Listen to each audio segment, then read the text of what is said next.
بسم اللہ الرحمن الرحیم الحمدللہ وکفا والصلاة والسلام علی جمیع الانبیاء خصوصاً علی سیدنا و مولانا محمد المصطفیٰ وعلی آلہ و اصحابہ الاتقیاء اما بعد۔ رمضان المبارک میں قرآن کے دروس کا سلسلہ چل رہا۔ آج 7ویں پارے کے کچھ مضامین ہم انشاءاللہ بیان کریں گے۔ 7ویں پارے کے شروع میں اللہ رب العزت نے حبشہ کے ان عیسائیوں کا ذکر کیا جو مسلمان ہو گئے تھے۔ پچھلے پارے کے آخر میں اللہ رب العزت نے ارشاد فرمایا کہ اسلام کے جو سب سے بڑے مسلمانوں کے اور اسلام کے مخالف ہیں وہ یہودی ہیں، اور عیسائی وہ زیادہ قریب ہیں۔ اور پھر اس دور میں جو عیسائی تھے، نجاشی اور اس کے ماننے والے، ان کی صفت بیان کی کہ جب وہ قرآن کو سنتے ہیں تو ان کی آنکھوں سے آنسو جاری ہو جاتے۔ جب حبشہ میں مسلمان صحابہ کرام گئے اور نجاشی کے سامنے کلام پڑھا گیا تو نجاشی مسلمان ہو گئے اور ان کی آنکھوں سے آنسو جاری ہوئے اس کلام کو سن کر۔ کلام پاک جب انسان اس کی تلاوت کرے یا سنے تو اس کو دھیان سے سننا چاہیے، دھیان سے پڑھنا چاہیے، اور اس سے متاثر ہونا چاہیے اور اس کی آنکھوں سے آنسو جاری ہونے چاہیے۔ رسول اللہ صلی اللہ علیہ وسلم نے ایک دفعہ حضرت عبداللہ بن مسعود رضی اللہ تعالیٰ عنہ کو ارشاد فرمایا کہ قرآن سناؤ۔ یا رسول اللہ، آپ پر اترا ہے، آپ کو کیسے سناؤں؟ فرمایا میرا دل چاہتا ہے کسی اور سے سنوں۔ فرماتے ہیں میں نے سورہ نساء شروع کی اور فَكَيْفَ إِذَا جِئْنَا مِن كُلِّ أُمَّةٍ بِشَهِيدٍ وَجِئْنَا بِكَ عَلَىٰ هَٰؤُلَاءِ شَهِيدًا۔ تقریباً 40 کے قریب آیت پڑھی۔ جب یہ آیت پڑھی تو آپ نے فرمایا کہ بس۔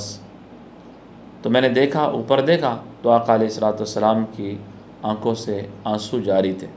تو قرآن جب پڑھا جائے یا اس کو سنا جائے یا اللہ کا ذکر کیا جائے تو انسان کو دھیان سے کرنا چاہیے تاکہ اس کا دل متاثر ہو اور اس کی آنکھ سے اللہ کی محبت میں یا اللہ کے عذاب کے ڈر کی وجہ سے آنسو جاری ہو جائیں۔ یہ بڑی ایک فضیلت والی بات ہے۔ رسول اللہ صلی اللہ علیہ وسلم نے ارشاد فرمایا کہ جس شخص کی آنکھ سے اللہ کے ڈر کی وجہ سے مکھی کے سر کے برابر بھی آنسو نکل گیا تو اللہ اس شخص کو جہنم پر حرام کر دیتے۔ تو اللہ کے خوف سے خاص طور پر تنہائیوں میں انسان کو رونا چاہیے۔ اللہ رب العزت نے یہاں پر 7ویں پارے کے شروع میں قسم کا مسئلہ بیان فرمایا ہے، جس کا کچھ خلاصہ سورہ بقرہ میں بھی بیان ہو چکا ہے۔ جب انسان کوئی قسم اٹھاتا ہے تو اس قسم کی 3 قسمیں ہوتی ہیں۔ ایک قسم تو یہ انسان اپنے ماضی پہ اٹھاتا ہے کہ میں نے یہ کام کیا ہے اور اس نے کیا نہیں ہوتا، جھوٹی قسم اٹھاتا ہے، اس پر اس کو گناہ ہوتا ہے۔ دوسری قسم ہے کہ وہ بھول کر اٹھا لے، اسے یاد نہیں تھا، اس طرح خیال تھا میں نے یہ کام نہیں کیا اور اس نے قسم اٹھا لی کہ اللہ کی قسم میں نے کام نہیں کیا اور وہ کام اس نے کیا تھا، تو اس قسم پر اللہ کی طرف سے پکڑ نہیں۔ جو بھول کر اٹھا لے، یاد نہ ہو، اس پر پکڑ نہیں ہے، اور جان بوجھ کر جھوٹی قسم اٹھائے تو اس پر اسے گناہ ملتا ہے۔ ایک تیسری قسم ہے جو مستقبل کے بارے میں انسان اٹھاتا ہے کہ اللہ کی قسم میں یہ کام نہیں کروں گا، پھر وہ کام کر لیتا ہے، تو اس قسم پر کفارہ آتا ہے۔ اور قسم کا کفارہ یہاں پر قرآن نے کہا کہ فَكَفَّارَةُ إِطْعَامُ عَشَرَةِ مَسَاكِينَ، 10 مسکینوں کو 2 ٹائم کا کھانا کھلانا ہے، یا 10 مسکینوں کو صدقۃ الفطر کی جو مقدار ہے وہ دینی، یا ان کو ایک جوڑا کپڑے کا دینا ہے۔ اور جو شخص اتنی بھی طاقت نہیں رکھتا تو وہ پھر 3 دن لگاتار روزے رکھ لے۔ یہ جو انسان قسم توڑتا ہے اس قسم کا کفارہ ہے۔ یہاں پر اللہ رب العزت نے شراب کو حرمت کا اعلان فرمایا سورہ مائدہ میں، یا ایھا الذین آمنوا انما الخمر والمیسر والانصاب والازلام رجس من عمل الشیطان۔ شراب کو جو شریعت نے حرام کیا تو عربوں کے ہاں شراب بہت زیادہ معروف تھی، بہت زیادہ اس کے نام تھے، ہر محفل کا وہ ایک لازمی جز ہوتی تھی۔ تو قرآن نے بھی ایک دم ان کو حرام نہیں کیا بلکہ آہستہ آہستہ شراب کو حرام کیا۔ سب سے آخر میں یہ حکم آیا کہ یا ایھا الذین آمنوا انما الخمر والمیسر والانصاب والازلام رجس من عمل الشیطان، ایمان والو شراب، جوا اور تیروں کے ذریعے فال وغیرہ نکالنا یہ سب شیطانی کام ہیں، ان سے بچو تم کامیاب ہو جاؤ گے۔ چنانچہ حضرت انس رضی اللہ تعالیٰ عنہ فرماتے ہیں کہ میں ایک مجلس میں تھا، وہاں پر ایک بندہ آیا اور اس نے اعلان کیا کہ ان اللہ و رسولہ قد حرم الحمر، اللہ اس کے رسول کی طرف سے شراب کی حرمت کا اعلان آ چکا ہے۔ تو فرماتے ہیں کہ مجھے میرے والد نے کہا انس کھڑے ہو جاؤ اور یہ جتنے شراب کے مٹکے ہیں ان سب کو توڑ دو۔ تو کہا کہ ہم نے توڑ دیا، کسی گھر میں بھی شراب کا ایک قطرہ بھی باقی نہ رہا۔ یہ حضرات صحابہ کرام تھے، جب اللہ کا کوئی حکم سن لیتے تھے فوراً اس پر عمل کرتے تھے۔ اس کے بعد اللہ رب العزت نے یہاں پر سورہ مائدہ میں احرام کی حالت میں شکار کرنے سے منع کیا۔ حج یا عمرے کا جب انسان احرام باندھتا ہے تو احرام باندھنے کے بعد شریعت کی طرف سے کچھ پابندیاں لگ جاتی ہیں، کچھ ایسے کام جو عام حالات میں ٹھیک ہوتے ہیں، احرام کی حالت میں ان کاموں پر پابندی لگ جاتی ہے۔ جیسے عام حالات میں انسان سر ڈھانپتا ہے، عورت چہرہ ڈھانپتی ہے، تو احرام کی حالت میں سر کو نہیں ڈھانپا جا سکتا، عورت چہرہ نہیں ڈھانپ سکتی، بال نہیں کاٹے جا سکتے، ناخن نہیں کاٹے جا سکتے، خوشبو نہیں استعمال کی جا سکتی۔ اصل میں حج اور عمرہ ایک عاشقانہ عبادت ہے کہ اللہ کی محبت میں انسان دیوانوں کی طرح اپنا لباس اتار کے 2 چادریں پہن لیتا ہے، سر کو ننگا کر لیتا ہے، غسل کرنا چھوڑ دیتا ہے، خوشبو کو چھوڑ دیتا ہے، ناخن نہیں کاٹتا، بالوں کو نہیں کاٹتا۔ تو یہ گویا کہ اللہ رب العزت کی عشق اور اللہ کی محبت کا ایک مظہر ہے۔ تو اسی طرح احرام کی حالت میں شکار سے بھی منع کیا۔ آج کل تو ظاہر ہے جہازوں پر گاڑیوں پر جانا ہوتا ہے، اس دور میں لوگ پیدل جاتے تھے تو رستوں میں کوئی ہرن آ گیا، کبھی خرگوش آ گیا، کوئی چیز آ گئی، تو قرآن نے کہا کہ راستے میں کوئی شکاری جانور اگر آ جائے آپ نے شکار نہیں کرنا ہے۔ جس نے شکار کیا تو جتنی قیمت کا جانور ہے اتنی قیمت پھر اللہ کے راستے میں اس نے صدقہ دینی۔ اللہ رب العزت نے فضول سوالات سے منع فرمایا لا تسألوا عن اشیاء ان تبد لکم تسؤکم، کہ ایسے سوالات نہ کرو کہ جب اس میں کوئی جواب آ جائے تو تمہیں برا لگے۔ زیادہ سوالات سے منع کیا گیا۔ وہ سوال کریں جو انسان کے لیے ضروری ہو۔ آج کل بھی ہم بہت سارے ایسے سوالات جن کا ہمارے ساتھ کوئی تعلق نہیں ہوتا وہ سوالات کرتے ہیں، وہ مسائل، بھئی فلاں شخص جنتی ہے یا جہنمی ہے، فلاں شخص کے بارے میں آپ کا کیا عقیدہ ہے، فلاں بندے نے یہ کام کیا اس کے لیے ٹھیک تھا نہیں ٹھیک تھا۔ تو ہم دوسروں کے بارے میں اور ایسے سوالات جن کا کوئی ہمارے عملی زندگی سے کوئی تعلق نہیں ہوتا وہ سوالات زیادہ پوچھتے ہیں۔ ہمیں زیادہ ان سوالات کو پوچھنا چاہیے کہ جو براہ راست ہمارے ساتھ متعلق ہے، کہ ہمیں یہ مسئلہ درپیش ہے، ہم اس پر عمل کرنا چاہتے ہیں، اس طرح کریں ٹھیک ہے، اس طرح کریں غلط ہے، یہ اس کی کیا صورت ہوگی۔ تو جو ہمیں درپیش مسائل ہیں جن کا ہمارے ساتھ عملی طور پر کوئی تعلق ہے وہ ہم پوچھیں۔ اور قرآن نے بھی یہی کہا ہے کہ وہ سوالات جن کا براہ راست تعلق نہ ہو تو کہا وہ سوالات نہ پوچھو۔ سورہ مائدہ کے آخر میں اللہ رب العزت نے عیسیٰ علیہ السلام کے واقعات ذکر کیے۔ عیسیٰ علیہ السلام کو اللہ رب العزت نے کچھ معجزے عطا کیے تھے، جن میں ایک یہ تھا کہ مٹی سے وہ پرندے کی طرح کی شکل کا بناتے تھے اور اس میں پھونک مارتے تھے، وہ زندہ پرندہ ہو کے اڑ جاتا تھا۔ اسی طرح کوئی شخص نابینا ہوتا اور یا برس کی بیماری میں مبتلا ہوتا تو آپ کی دعا سے اللہ پاک اس کو زندہ فرما دیتے، یہ آپ کا معجزہ تھا۔ عیسیٰ علیہ السلام کے جو ماننے والے تھے انہوں نے ایک دفعہ دعا کی کہ یا اللہ، عیسیٰ علیہ السلام سے انہوں نے کہا کہ ہمارے لیے آسمان سے کوئی دسترخوان اتر جائے۔ تو عیسیٰ علیہ السلام نے کہا بھی ایسے سوالات نہ کرو۔ انہوں نے کہا کہ ہم اپنے اطمینان کے لیے کرنا چاہتے ہیں۔ تو عیسیٰ علیہ السلام نے دعا کی تو اللہ رب العزت نے اس دسترخوان کو اتار دی۔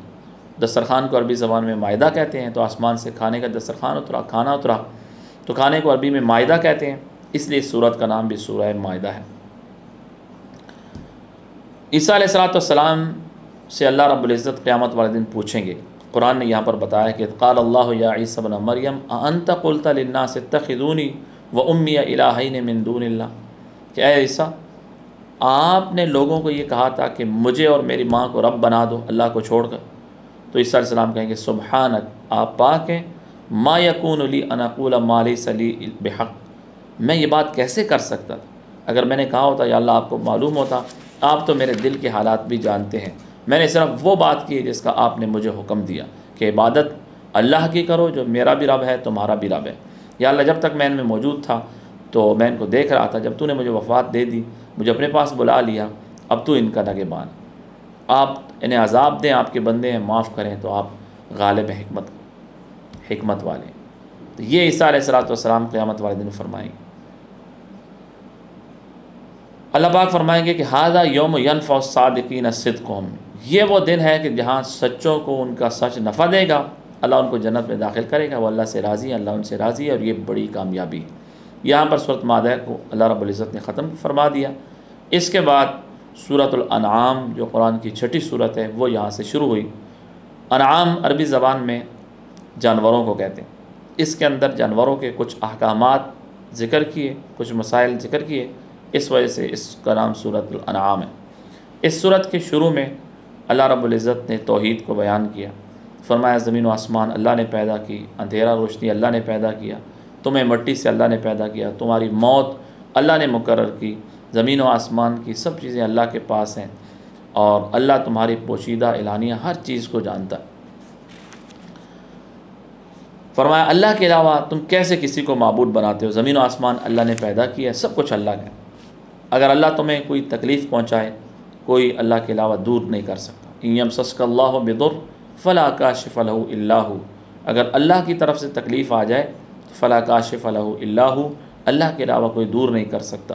وان یمسسک بخیر، اور اگر اللہ کی طرف سے آپ کو کوئی خیر پہنچ جائے تو علی کل شیء قدیر، وہ ہر چیز پر قادر ہے۔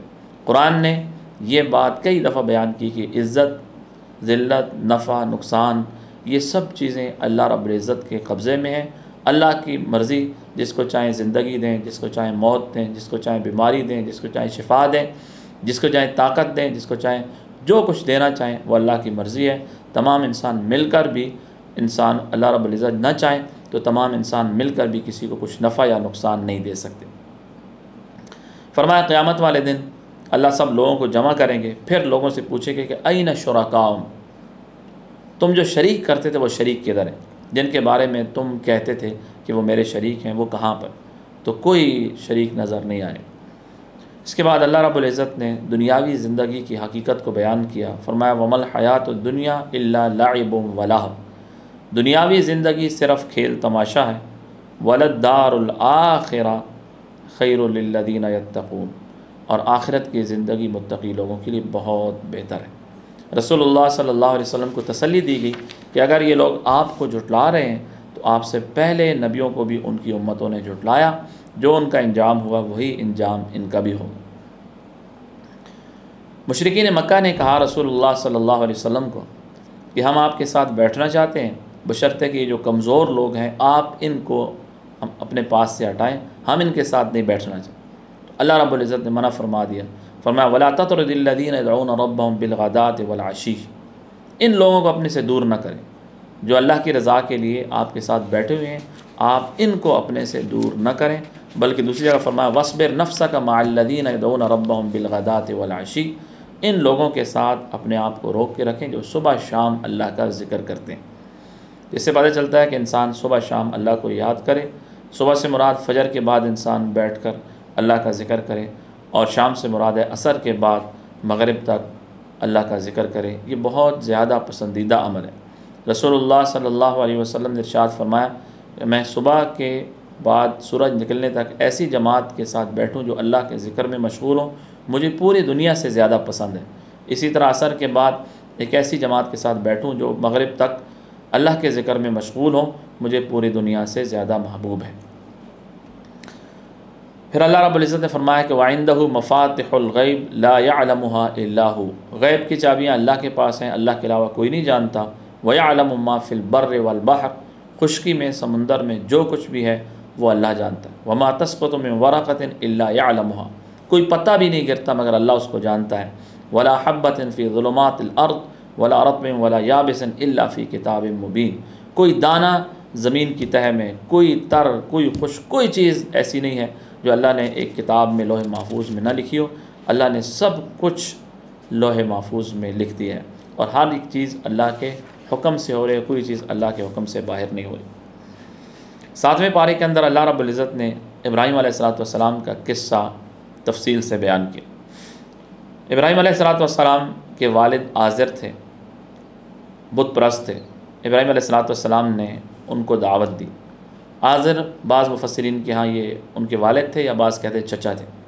ابراہیم علیہ السلام نے کہا، اپنے قرآن کہتا ہے ابھی ہے آزر، اپنے والد آزر کو کہا اتتخذ اصناما آلہہ، آپ بتوں کی عبادت کرتے ہیں، میرے خیال میں یہ بہت کھلی گمراہی ہے۔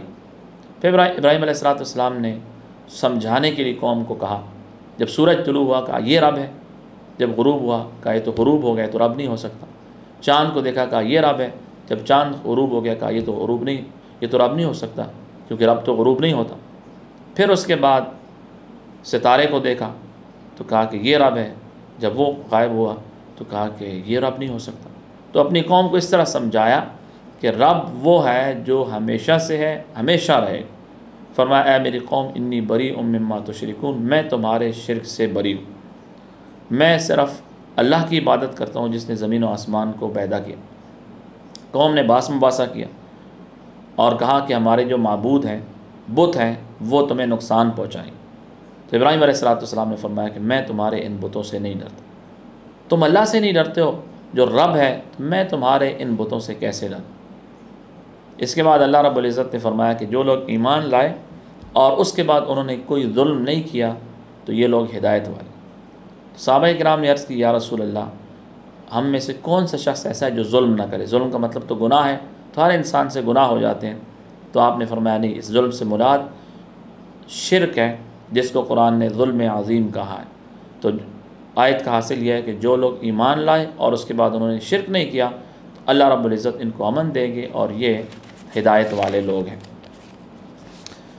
اس کے بعد اللہ رب العزت نے یہاں پر مختلف انبیاء کرام کا تذکرہ کیا، تقریباً 18 انبیاء کرام کا یہاں پر اکٹھا تذکرہ فرمایا، اور اللہ نے فرمایا کہ اللہ نے ان سب کو ہدایت دی، کتاب دی، نبوت دی، اور آپ کو حکم ہے کہ آپ ان کی ہدایت کی اقتداء کریں۔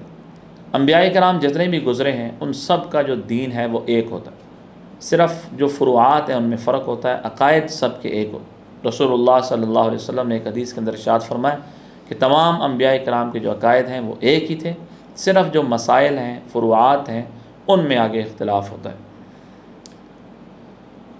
اس کے بعد اللہ رب العزت نے فرمایا کہ جو لوگ ظالم ہیں، گناہ گار ہیں، جب یہ موت کی سختی میں آئیں گے تو فرشتے ان کی روح سختی کے ساتھ نکالیں گے اور فرشتے ان کو کہیں گے کہ تم عذاب چکھو۔ احادیث کے اندر اس کی تفصیل آتی ہے۔ رسول اللہ صلی اللہ علیہ وسلم نے ارشاد فرمایا کہ جب کوئی انسان نیک ہوتا ہے تو ملک الموت جنت سے مختلف خوشبوئیں، ہوائیں لے کر آتے ہیں، اور جنتی فرشتے ان کے ساتھ ہوتے ہیں، اور اس انسان کو خطاب کیا جاتا ہے کہ اے پاک روح جو پاک جسم کے اندر تھی، اپنے رب کی طرف چل، اللہ تجھ سے راضی، تو اللہ سے راضی۔ اور بڑے آرام سے اس کی روح کو اس کے جسم سے نکالا جاتا، اور روح جسم کو دعا دیتی ہے، اور ہر فرشتہ اس کی یہ خواہش ہوتی ہے کہ اس روح کو میں لے کر اوپر جاؤں۔ اوپر پہلے آسمان پر جاتے ہیں، اس کا دروازہ کھلتا ہے، دوسرا، تیسرا، چوتھا، 7ویں آسمان تک، اور پھر اللہ علیین میں اس روح کا نام لکھتے تھے۔ اور بعض روایت میں آتا ہے کہ پھر اس کی روح کو قبر کی طرف لوٹا دیا جاتا ہے۔ جب گناہ گار انسان اس کا آخری وقت آتا ہے تو ملک الموت جہنم کے مختلف عذاب لے کر آتے ہیں، اور اسے کہتے ہیں کہ اے ناپاک روح جو ناپاک جسم میں تھی، تو رب کی طرف چل، اللہ تجھ سے ناراض، تو اللہ سے ناراض۔ پھر اسے مارتے ہیں، سختی کے ساتھ اس کی روح کو جسم سے کھینچ کے نکالا جاتا۔ ہر فرشتے کی خواہش ہوتی ہے کہ اس کی روح کو دوسرا لے جائے، دوسروں پر ڈال دیں۔ آسمان کے قریب جب جاتے ہیں تو آسمان کا دروازہ ان کے لیے نہیں کھلتا، وہیں سے اس کی روح کو نیچے پھینک دیا جاتا ہے۔ قرآن میں ہے کہ وَمَن يُشْرِكْ بِاللَّهِ فَكَأَنَّمَا خَرَّ مِنَ السَّمَاءِ فَتَخْطَفُهُ الطَّيْرُ أَوْ تَهْوِي بِهِ الرِّيحُ فِي مَكَانٍ سَحِيقٍ، جو اللہ کے ساتھ شرک کرتا ہے وہ ایسا ہے گویا کہ وہ آسمان سے گر گیا یا ہوا نے اسے دور دراز کسی مقام میں جا کر چھوڑ دی۔ تو رسول اللہ صلی اللہ علیہ وسلم نے یہ دعا مانگی ہے، اللہم اعنی علی غمرات الموت و سکرات الموت، یا اللہ موت کی سختیاں اور تکلیفیں میرے لیے آسان کر دے۔ تو اس لیے انسان کو یہ دعا پڑھنی چاہیے، موت کی سختیوں کی آسانی کے لیے اللہم اعنی علی غمرات الموت و سکرات الموت، یا اللہ موت کی سختیوں اور تکلیفوں میں تو میری مدد فرما۔ سورت اس سپارے کے آخر میں اللہ رب العزت نے توحید کو بیان کیا، فرمایا ذالکم اللہ ربکم، یہ اللہ تمہارا رب ہے، لا الہ الا ہو، معبود صرف یہ ہے، خالق کل شیء، ہر چیز کا خالق ہے، فاعبدوا، اسی کی عبادت کرو، وہ ہر چیز پر قادر ہے، لا تدرکہ الابصار وہو یدرک الابصار، آنکھیں اس کو نہیں دیکھ سکتی اور وہ آنکھوں کو دیکھ سکتا ہے۔ انسان کی آنکھیں اللہ رب العزت کا ادراک نہیں کر سکتی۔ دنیا کے اندر انسان اللہ رب العزت کو نہیں دیکھ سکتا۔ حضرت موسیٰ علیہ السلام نے اللہ رب العزت سے درخواست کی کہ اللہ میں آپ کو دیکھنا چاہتا ہوں، تو اللہ رب العزت نے فرمایا کہ پہاڑ کی طرف دیکھو۔ اللہ رب العزت نے تجلی ڈالی اور پہاڑ ریزہ ریزہ ہو گیا اور موسیٰ علیہ السلام بھی بے ہوش ہو گئے۔ تو دنیا کے اندر انسان اللہ رب العزت کا دیدار نہیں کر سکتے۔ قیامت والے دن انسان اللہ کا دیدار کریں گے۔ قرآن نے کہا وجوہ یومئذ ناظرہ الی ربہا ناظرہ، کتنے چہرے اس دن تر و تازہ ہوں گے اور اپنے رب کے دیدار میں مشغول ہوں گے۔ صحابہ کرام نے پوچھا ہل نرا ربنا یا رسول اللہ، یا رسول اللہ ہم قیامت والے دن رب کا دیدار کریں گے؟ تو آپ نے فرمایا ہاں، تم ایسے کرو گے جیسے 14ویں کے چاند کا دیدار کرتے ہو۔ تو صحابہ نے پوچھا یا رسول اللہ اس میں تو رش ہو جائے گا اللہ کے دیدار میں، تو فرمایا کہ 14ویں کے چاند کو دیکھنے میں کبھی رش ہوا؟ اس طرح تم اللہ رب العزت کا دیدار کرو گے۔ تو صحیح کیفیت تو وہیں سمجھ آئے گی، لیکن اتنا برحق ہے کہ قیامت والے دن ایمان والوں کو اللہ کا دیدار ہوگا، اور جو مجرم ہوں گے ان کے بارے میں قرآن کہتا ہے انہم عن ربہم یومئذ لمحجوبون، ان کو رب کے دیدار سے روک دیا جائے گا۔ 7ویں پارے کے آخر میں اللہ رب العزت نے ایک اصول بیان کیا وَلَا تَسُبُّ الَّذِينَ يَدْعُونَ مِن دُونِ اللَّهِ فَيَسُبُّ اللَّهَ عَدْوًا بِغَيْرِ عِلْم، کہ جو لوگ اللہ کے علاوہ دوسرے بتوں کو، معبودوں کو پکارتے ہیں، تم انہیں برا بھلا نہ کہا کرو۔ فَيَسُبُّ اللَّهَ، اس کا نتیجہ یہ ہوگا کہ وہ اللہ کو برا بھلا کہیں۔ آپ نے بتوں کو کے بارے میں کچھ ایسی بات کی، ان کو گالی دی، برا بھلا کہا، تو اللہ کو برا بھلا کہیں گے، تو آپ اللہ کو برا بھلا کہنے کا سبب بن جائیں۔ احادیث میں رسول اللہ صلی اللہ علیہ وسلم نے منع فرمایا۔ ایک حدیث میں آپ نے ارشاد فرمایا کہ ماں باپ کو گالی نہ دو۔ یا رسول اللہ ماں باپ کو گالی کون دیتا ہے؟ آپ نے فرمایا کہ تم دوسرے کے ماں باپ گالی دو گے، وہ تمہارے ماں باپ کو گالی دے گا۔ تو اس سے پتہ چلتا ہے کہ انسان خود اس کا سبب بنا۔ تو اسی طرح کسی بھی غیر مسلم کو اس کے معبود کو برا بھلا کہنے کی ضرورت نہیں، بس یہ بتا دو، دعوت دے دو اچھے انداز سے کہ یہ معبود کچھ نہیں کر سکتے، لیکن ان کو گالی دینا، برا بھلا کہنا یہ ٹھیک نہیں۔ بلکہ احادیث میں تو جو لوگ دنیا سے جا چکے ہیں ان کو بھی برا بھلا کہنے سے منع کیا گیا۔ آقا علیہ السلام نے فرمایا کہ لا تسبوا الاموات، جو لوگ دنیا سے جا چکے ہیں ان کو برا بھلا نہ کہا کرو، فإنہم قد افضوا الی ما قدموا، جو انہوں نے اعمال کیے ہیں اس تک وہ پہنچ چکے ہیں۔ بلکہ یہاں تک حدیث میں آتا ہے کہ حضرت اکرمہ رضی اللہ تعالیٰ عنہ آئے جو ابو جہل کے بیٹے تھے، تو آپ نے فرمایا کہ اکرمہ آ رہے ہیں، ان کے سامنے تم نے ان کے باپ کو برا بھلا نہیں کہنا، کیونکہ مردوں کو برا بھلا کہنے سے زندوں کو تکلیف ہوتی۔ تو اس لیے کوئی انسان اگر برا بھی ہے جب دنیا سے جا چکا ہے تو اس کے بارے میں اگر اس کی کوئی ایسی غلط بات ہے جس سے لوگوں کو بتانا ضروری ہے کہ یہ کام ٹھیک نہیں ہے تاکہ لوگ اس کی پیروی نہ شروع کر دیں، وہ تو ٹھیک ہے، لیکن اس کو خواہ مخواہ برا بھلا کہنا، اس کی برائیاں بیان کرنا، اس کی غلطیوں کو چھالنا، اس کی کمیوں کو چھالنا، یہ ٹھیک نہیں ہے۔ جب عام انسان کا یہ حکم ہے کہ اس کو برا بھلا نہیں کہنا چاہیے، تو جو اللہ کے نیک بندے ہیں یا اللہ کے خاص بندے ہیں، مقرب بندے ہیں، ان کے بارے میں کوئی برا بھلا کہنا یہ ٹھیک نہیں ہے۔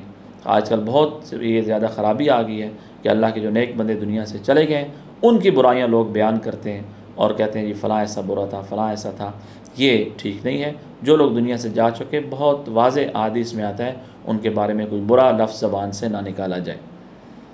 تو دعا ہے اللہ رب العزت ہم سب کو عمل کی توفیق عطا فرمائے۔ سبحان ربک رب العزت عما یصفون وسلام علی المرسلین والحمد للہ رب العالمین۔